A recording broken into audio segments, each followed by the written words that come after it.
There are great stories of finding a shipwreck. So this one here, the Henry V. Smith, this sank in the Great Storm of 1913. And if you know anything about Lake Huron, they actually had more ships go missing in that Great Storm. But we had 2 ships for a long time that were never found on from that shipwreck. This one left Marquette Harbor when there was a break in the storm, and there was a lot of circumstances going on. The captain probably shouldn't have left. You could see him going out into the lake, got enveloped with a storm, and they never saw him again. And they actually found him 100 years later in 2013. It took them that long to figure out where the Henry B. Smith was. So that's it's just, there's all kinds of stories like that. And, just all of the technology they can use now to figure out, where it is. That's one of the pictures that they saw there's 3 men that found this ship. That's one of the pictures they saw from their boat as they were looking down, where they knew, okay, we just found a shipwreck. And are there still shipwrecks? Yes. There are. There's still shipwrecks. When's the latest? What was the latest? We had one in Marquette, just a few, let's see, and shipwrecks are different. They're not actually ships that maybe sank, but they're ships that wrecked. So we had a ship that ran into the breakwater wall during a storm, and it was all over the news, and people were filming it, and somebody had to come and actually take the ship off the wall. That was probably maybe 3 years ago. Really? Might have been a little bit further than that, yeah. But devastation is not what it is.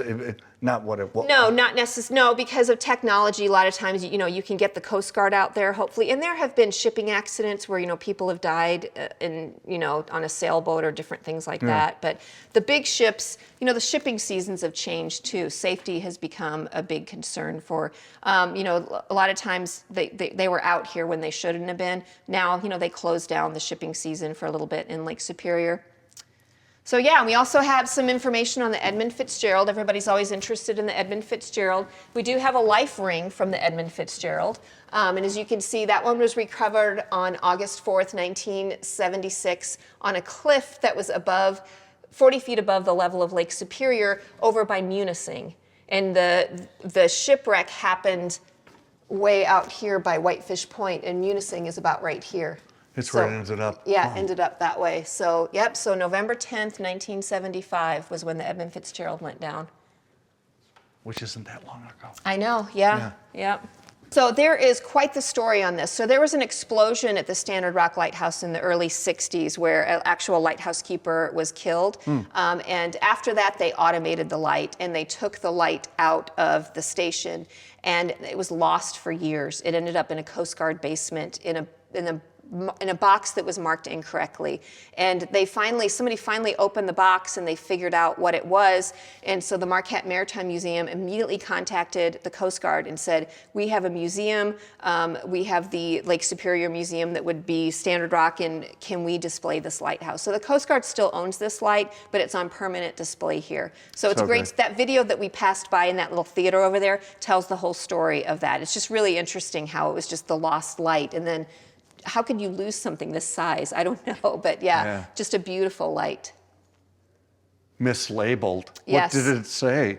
Gosh, I can't remember off the top of my head. Yeah, but I think it had another lighthouse on it or something. So. Grandma's Bureau. Right, right. Come on. Yeah.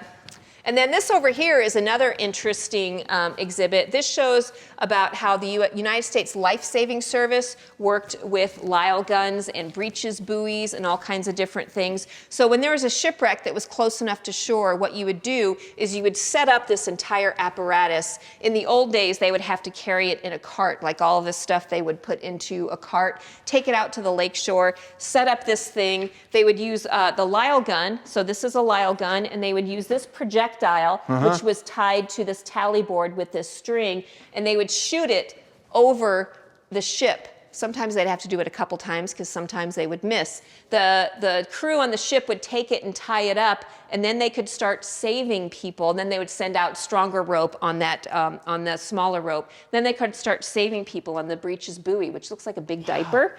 And there's a picture of somebody coming through. So with the wreck of the Maryland, which was in the 50s, this was the last time that they used the old-fashioned breeches buoy set up, and then they also had a helicopter. So you can see on the mural on the top right over there. Yeah. So they had a helicopter, and this was the stuff they used in the 1800s. So this was the last time they had the new technology and the old technology. They saved people with the breeches buoy. They also had to pluck a few with the helicopter. So